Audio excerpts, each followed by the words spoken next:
আজ বানাবো আমের মুরব্বা। তো তার জন্য আমি কি করে নিয়েছি, আমের মুরব্বা বলে বা আম গুঁড়ো বলে। তো তার জন্য কি করেছি, আমগুলোকে আমি লবণ মাখিয়ে রেখে একদিন হালকা রোদে শুকিয়ে নিয়েছি। এরপরে আম গুঁড়ো বানানোর জন্য যেটা লাগবে, একটা ভাজা মশলা, যেটা জিরে, লঙ্কা এবং ধনে, সেটা আমি গরম করে নিয়েছি, দিয়ে এটাকে ভেজে নেওয়ার জন্য। এই মশলাটা হচ্ছে এটা আম গুঁড়ের জন্য। এবার কি করব, এটা একটা এতে দিয়ে দিলাম, এটা গুঁড়ো করে নেওয়ার জন্য। এটা গুঁড়ো পরে করব। এবার কড়াই বসিয়ে দিয়েছি। এবার কি করব, কড়া তেতে গেছে, তো কড়াতে প্রথমে দিয়ে দেব তেল। যেহেতু এটা 3 কেজি আমের বানাবো, তো তাই তেলটা একটু বেশি দিলাম। এবার ফোড়নে দেব গোটা লঙ্কা 2টো এবং তেজপাতা, কালো জিরে, মৌরি এবং মেথি। এটাকে হালকা নেড়ে নেব কড়ায়।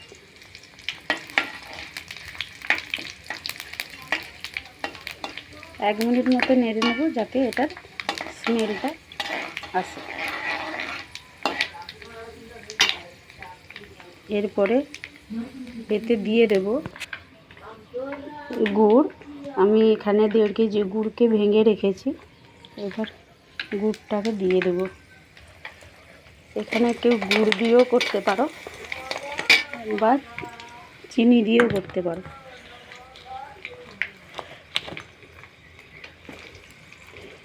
আঁচটাকে একদম লো মিডিয়ামে রেখে গুড়টা দিয়ে দেব।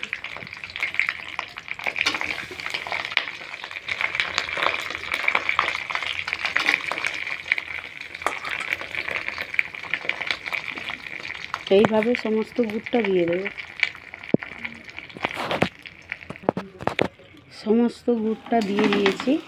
এবার এটাকে পুরোপুরিভাবে যাতে গলে যায় সেইভাবে নাড়ব, এবং মাথায় রাখতে হবে আঁচটা যেন লো টু মিডিয়ামে থাকে।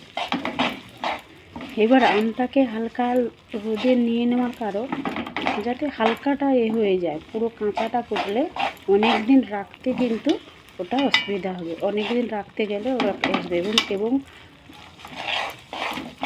আমের আচারটা কমপ্লিট হয়ে গেলে মাঝে মধ্যে একে রোদে দিয়ে রাখতে হবে। যদি আমি মাঝে মধ্যে রোদে দিয়ে রাখি, তাহলে কি হবে, এটা অনেক দিন সঠিক থাকবে, খারাপ হবে না। তো এইভাবে কি করব, নাড়িয়ে পুরো গুড়টাকে পাতলা করে নেব। এইভাবে হালকা আঁচে নাড়াবো। দেখো বন্ধুরা, গুড়টা পুরোপুরিভাবে মিশিয়ে গেছে। আমি 3 কেজি আমের জন্য কেন 1.5 কেজি গুড় নিয়েছি, যেহেতু এটা আমাদের বাড়ির গাছে আমটা কিন্তু পুরো মিষ্টি, কাঁচা আম পুরো মিষ্টি, তো তাই আমি কিন্তু এখানে গুড়। এবার যে যার মিষ্টি, টক মিষ্টি অনুযায়ী সেভাবে কিন্তু মিষ্টিটা অ্যাড করবে। এরপর আমগুলো ঢেলে দেব।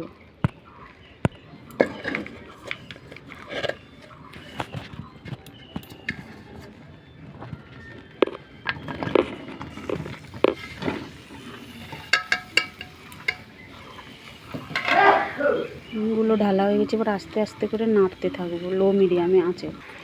লো মিডিয়ামে রেখে এইভাবে পুরো হালকাভাবে নেড়ে নিতে হবে। যদি না নেড়ে রাখি, নিচে কিন্তু পুড়ে যেতে পারে। এক জায়গায় গুড়টা থাকলে এইভাবে মিশিয়ে নেব যতক্ষণ না আমটা সেদ্ধ হয়ে যাচ্ছে এবং গুড়টা ভালো করে মিশে যায়।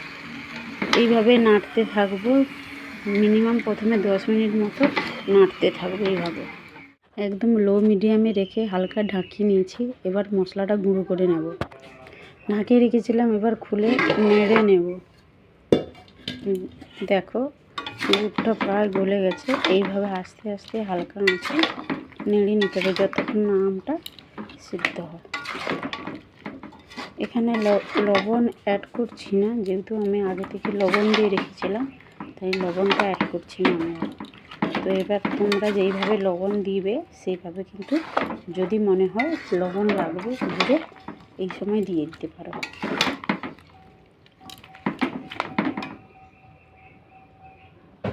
এইভাবে হালকা আঁচে, আঁচটা একটু বাড়িয়ে দেব, এইভাবে হালকা আঁচে নাড়তে থাকবো। এইভাবে নেড়ে নেব। এবার আঁচটাকে হাই করে দেব এবং ঢাকনা দিয়ে দিয়ে করে নেড়ে রাখবো, কেননা যাতে সিদ্ধটা জলদি করে হয়ে যায়। এবং এদিকে আমাদের মশলা গুঁড়ো হয়ে গেছে, এবং আমটা আরও কিছুক্ষণ নেড়ে নেব সিদ্ধ হওয়ার মতো। মিনিমাম 70 থেকে 80% সিদ্ধ হওয়ার পরে তারপরে মশলাটা অ্যাড করব। এইভাবে নাড়তে থাকবো ঢাকা দিয়ে দিয়ে। আমটা প্রায় 70 থেকে 80% হয়ে গেছে দেখো। এবার এতে যে গুঁড়ো করে রেখেছিলাম মশলাটা অ্যাড করে দেব।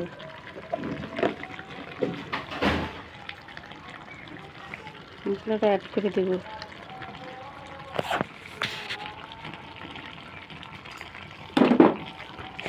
দিয়ে মশলাটা দিয়ে নাড়তে থাকবো।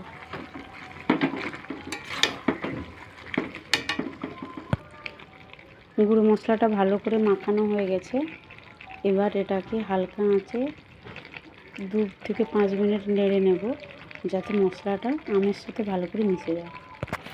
বন্ধুরা, আমার আচার প্রায় কমপ্লিট।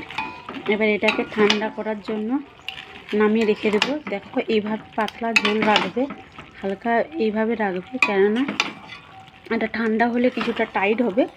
এবং এই ঝোলটা থাকলে কি হবে, আমের মধ্যে এটা আর ভালো করে আমের ভেতরে হয়ে আমটা ভালোভাবে মিষ্টিতে এবং রসে থাকবে এবং এটার রসটা টানবে।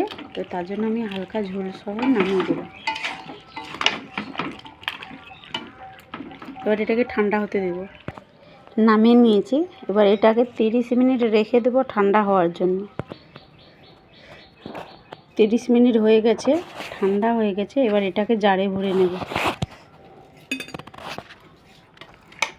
এটা সবসময়ের জন্য যে কোনো আচার কাঁচের জারে রাখার চেষ্টা করবে, দিলে জিনিসটা ভালো থাকে। এবং এইভাবে সমস্ত আচারটা জারটায় ভরে নেব।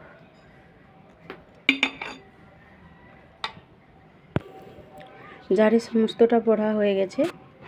এটা খুলে রাখবো কিছুক্ষণ আর ঠান্ডা হওয়ার জন্য। এবং এটা মাথায় রাখতে হবে, আমাদেরকে মাঝে মধ্যে রোদ্রুতে দিতে হবে, যাতে আমটা অনেক দিন ঠিক থাকে। তো যদি এইভাবে আম আচার বানিয়ে থাকো তো কমেন্টে জানাবে, আর যদি না বানিয়ে থাকো একবার বানিয়ে দেখতে পারো। আশা করি আচারটা ভালো হবে। এবং যদি ভালো লেগে থাকে এবং এই ভিডিওটা যদি প্রয়োজনে এসে থাকে, তাহলে লাইক, কমেন্ট এবং শেয়ার করে যাবে।